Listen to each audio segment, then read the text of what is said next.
McDonald's isn't really a fast food company. While the world sees a burger giant serving billions, the people running the corporation see something entirely different. They aren't in the business of flipping patties. They are in the business of owning the corners those patties are flipped on. Most customers believe they are participating in a culinary transaction, but they are actually stepping onto one of the most valuable real estate portfolios on the planet. To understand the true power of the Golden Arches, we have to look past the menu and into the deed. For decades, the common misconception has been that McDonald's success is tied to the quality or price of its food. We are taught to look at the Big Mac as the core product, and the drive-through speed as the primary competitive advantage. People think that if the world stopped eating burgers, McDonald's would collapse. This perspective focuses on the active income of the franchise, the day-to-day grind of retail. But the genius of the McDonald's model is that the corporation itself doesn't care how many burgers are sold as much as it cares about who owns the dirt. The food is simply the hook that brings in the tenant who pays the rent. This leads us to the real model: land ownership and franchise rent. Unlike other fast food chains that simply charge a percentage of sales, McDonald's operates as a massive landlord.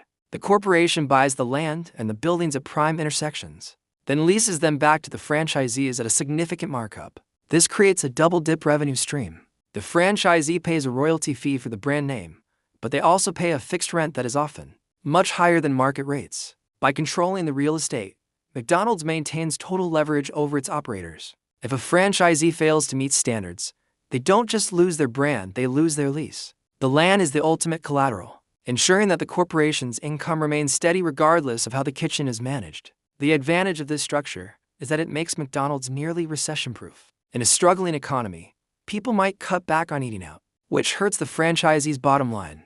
However, the rent is a fixed cost that must be paid regardless of traffic. While other retailers are crushed by rising property cost, McDonald's is the one collecting those costs. Their $40 billion real estate empire acts as a massive financial shock absorber. They aren't vulnerable to the volatility of food prices or labor shortages in the same way their competitors are, because their primary asset, the land, only increases in value over time. They have turned a low-margin food business into a high-margin asset management firm. Image map of a major city showing McDonald's locations as glowing real estate nodes rather than restaurant icons. This pivot from food to land was the defining insight of Harry Sonneborn, the company's first president, who famously said, "We are in the real estate business. The only reason we sell burgers is because they are the greatest producer of revenue, from which our tenants can pay us rent." This philosophy has turned the corporation into a global sovereign of property. They don't just own stores. They own the most strategic urban and suburban crossroads in over 100 countries.